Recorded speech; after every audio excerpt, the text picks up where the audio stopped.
Hello, YouTube, and welcome back to another book review by me, Logan Albright. And I'm excited about this one today because for the last couple of months, I've been reviewing books that no one has ever heard of or cares about, which has been fun for me, but not so fun for my YouTube views. So let's do something that people might actually be interested in. Today I'm talking about the Saga of Elric of Melniboné by Michael Moorcock, one of the classic fantasy heroes, one of the classic fantasy series, one of the cornerstones of modern fantasy, along with J.R.R. Tolkien and a couple other people, in making modern fantasy what it is today. Classic. So let me start off by talking a little bit about my history with fantasy and with this series. I started off loving fantasy as a very young man when I started reading Tolkien. I read Tolkien when I was about 11, 12 years old for the first time and fell completely in love with it. And I thought, this is the genre for me. I love fantasy because I love Tolkien. So after I'd read Tolkien's Lord of the Rings like twice or maybe three times, I decided to branch out and read other stuff. And I started reading other fantasy authors. And what I discovered from the fantasy authors I read at that time in my life is that these are not like Tolkien. I don't like these fantasy authors. I read a lot of Piers Anthony at the time, a couple other, Robert Asprin, a couple others I don't really remember, but I just remember not being that moved by them. I thought, these are not like Tolkien. I don't like these very much. And so I moved away from fantasy. I thought, I don't like fantasy at all. I just like Tolkien and nothing else. So I kind of took a long break from ever reading fantasy. And now I'm starting to get back into it a little bit. I'm starting to discover more authors. I read, German series by Mervyn Peake, which is sort of weirdly fantasy, but what became one of my favorite books. I've read some Poul Anderson books, which I really loved. And now I've read the Elric books, which I also really love. And the Elric books were apparently conceived by Michael Moorcock as sort of a knockoff of, or kind of similar vein as the Conan the Barbarian series. And I was familiar with the Conan the Barbarian series because I love H.P. Lovecraft, and he was contemporaries and friends with Robert E. Howard. And so I was reading a bunch of Lovecraft-inspired stuff or Lovecraft-related stuff, and I read some Conan stories. And I didn't really like the Conan stories either because I found Conan a fairly interesting character. I found the adventures kind of samey, and it just didn't do anything for me. But I decided to try Moorcock. And now my knowledge of Moorcock comes largely from the band Blue Öyster Cult, believe it or not. I was a big fan of the band Blue Öyster Cult as a young man, and I'm still a big fan of the band Blue Öyster Cult. I think they're excellent and underrated, and people need to listen to them more. They're a fantastic group. And Michael Moorcock has collaborated with Blue Öyster Cult on a number of songs and written lyrics for them. And in particular, there's a song off one of their albums called Black Blade, which is basically about Elric and his sword Stormbringer. And I thought these lyrics were great. I thought this fantastical imagery was great. And I thought I would check out Michael Moorcock. So it's been many years in coming, but I have finally started to explore his work. And the volume I bought was this one. It's called Elric of Melniboné, the Elric Saga Volume 1. It's published by Saga Press. It's published this year, I believe, 2022, in this lovely hardcover. I actually love, let me take the slipcover off. I love this book as an object, just the way it's printed, the quality of it. I think it's very pleasant to read. It's nice looking without the slipcover on. It just feels really sturdy and solid, and I feel like it's a well-made book, and I really found it a joy to read, and I read it without the slipcover on. And it's nice. It's got maps on the inside, a map of the world that Elric takes place in, which is very nice. And in the middle, there are a few illustrations, if I can find them. Full-color illustrations. Here we go. Like that. Very lovely illustrations of Elric and his sword and his adventures. I particularly like this one on the bottom here. I think that's a beautiful illustration. So these are nice books, and there's 3 volumes of this series, and this is the first one. And I believe there's actually a 4th one coming out with some new writings by Moorcock that I think just came out like a couple days ago. But I'm only really aware of this first one so far. And this first one is an omnibus edition that comprises 4 Elric novels or books or whatever you want to call them, because it's a little complicated, and I'm going to get into that. It comprises Book 1, Elric of Melniboné, Book 2, The Fortress of the Pearl, Book 3, The Sailor on the Sea of Fate, and Book 4, The Weird of the White Wolf. So you're getting a lot of Elric in this one, and it's only one of 3. Now, the way it's organized is interesting because the textual history of the Elric series is very complicated, and ordinarily I like to read things in the order that they were published in. I like to figure out what the author wrote first and published first, and read that first, and then see how it develops in the author's mind across years, decades, however long they're writing. I think that's an interesting way to read, and that's how I prefer to read. That's how I watch the Star Wars movies, in the order they were made, not in the order they come chronologically. Now, that's sort of impossible to do with the Elric Saga. And one of the things that I really like about this book is in the back, it's got a very detailed chronology and history and encyclopedia of the textual history of all the Elric stories, because they basically started out as short stories published in fantasy magazines. And then when they became popular, the author kind of bound them together in novel form and edited them and recompiled them and kind of tried to make them fit into his larger chronology. But they're not written in chronological order, and you can't really get them published in the order that they were written in, because they were revised and they were republished later on with changes in order to fit into the broader chronology. So this one has them organized in chronological order within the internal chronology of the story. So the first book, Elric of Melniboné, is the earliest in the saga of Elric in terms of his story as a character. It's when he first is starting out on his adventures. And then the other ones are written at various different times in history. The second book, Fortress of the Pearl, was written in the late 80s. The third one, The Sailor on the Sea of Fate, was written in the mid 70s. And The Weird of the White Wolf, I think, was written in the early 70s. And they're all kind of arranged in the order that the adventures take place in within the internal chronology of the story, which is normally not how I like to read them. But with the Elric series, I really feel you don't have a choice. And like I said, this book is great at explaining all that and making it demystifying, like when these things were written and when they were originally published, and the title changes and the compilations into various things. And I think that's nice. Now, let's talk a little bit about the stories themselves and the character himself. What I like about Elric as a character, he's the Emperor of Melniboné. And let me just say, while I'm talking about Melniboné, I appreciate the inclusion of this accent mark, because when you're a writer coming up with fantastical made-up names, it's often hard to know how they're pronounced.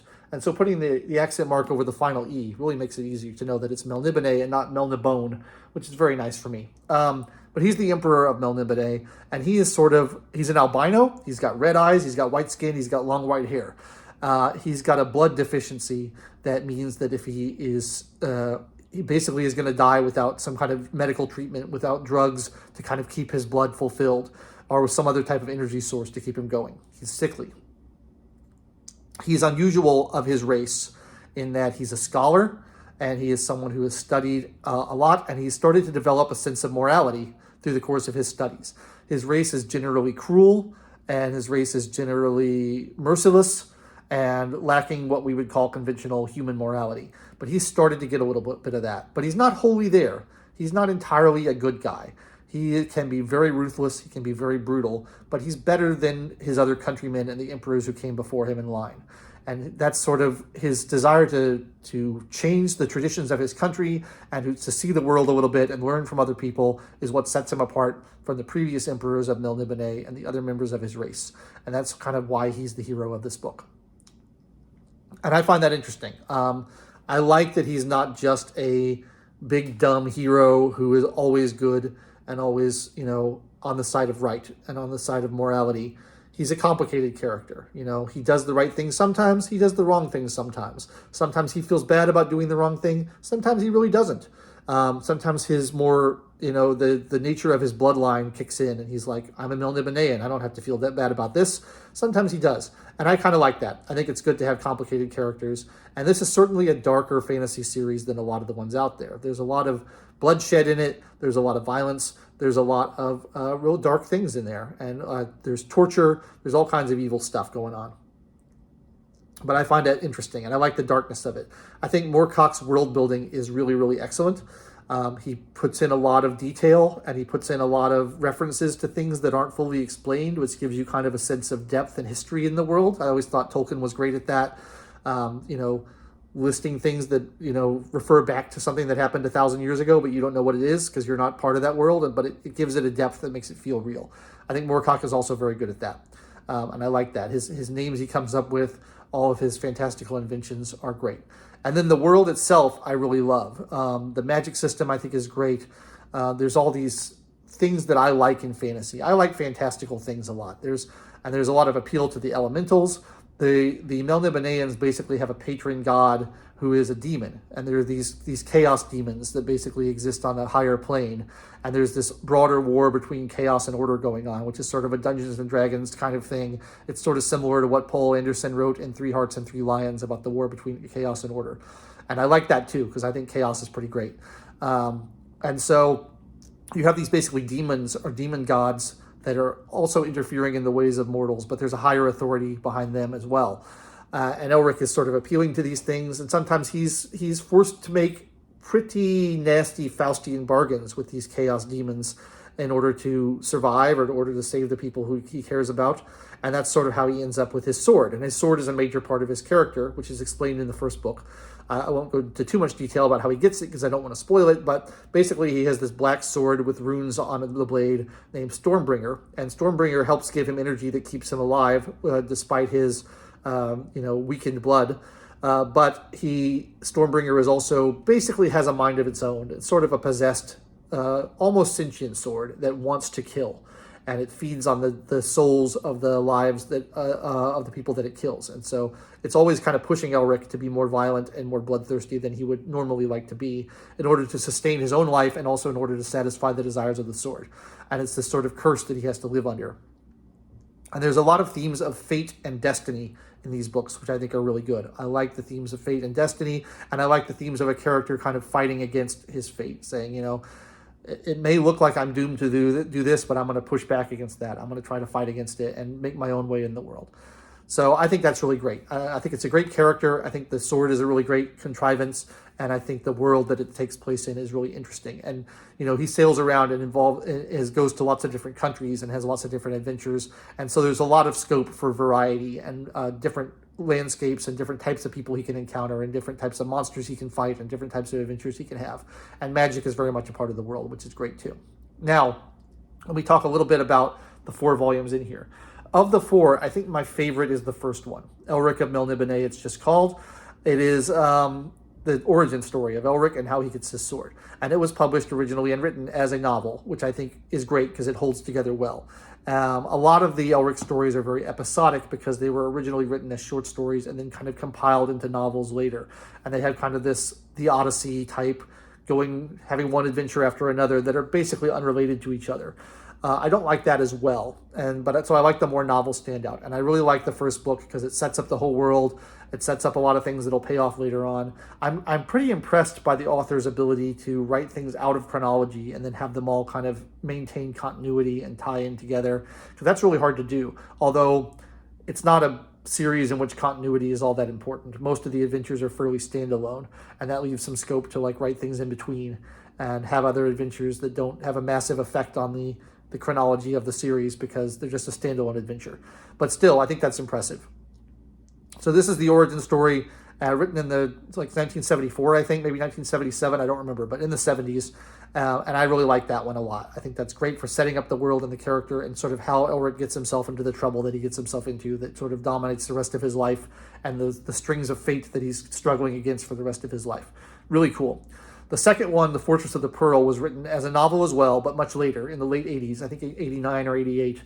And I like that one a little bit less. I think, with most of these writers, I find their freshest ideas and their best ideas come early in their career, and their later books are a little bit more derivative. It's still a good book, but it's just not, it didn't strike me as much as the earlier one.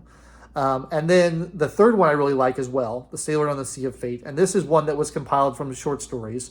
And so it is a little bit more episodic, but they've been tied together nicely with sort of a through line and a framing story a little bit, where he's on this boat with these other adventurers and they have to go off and have adventures together.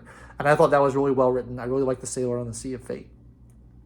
And then the final book, The Weird of the White Wolf, collects some of the very earliest Elric stories, and it's very episodic. And the 4 parts of that book, or the 3 parts of that book, I can't remember how many, are all completely disconnected from each other. And that one, the individual adventures are fun enough, but I was a little unsatisfied with how episodic it was. I like something that's tied together a little bit better and has a little bit more of an overall theme.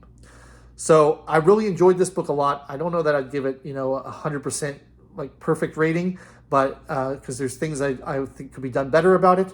But as like an innovator in the fantasy genre and someone who is highly influential in like the sword and sorcery genre, although I think that's a little bit reductive to call it a sword and sorcery, I think there's deeper themes than that. It's sort of a pejorative term, I feel like, in my view, sword and sorcery. I think it's, a little bit dismissive.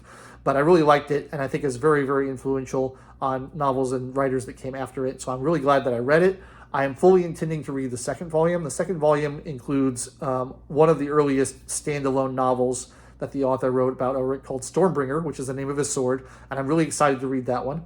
I want to learn more about Stormbringer and the kind of effect it has over Elric. And then the third volume has some of the more recent standalone novels that were written, and I'm less interested in that because, the more recent stuff is just less interesting to me than the formative material that was written in the 70s.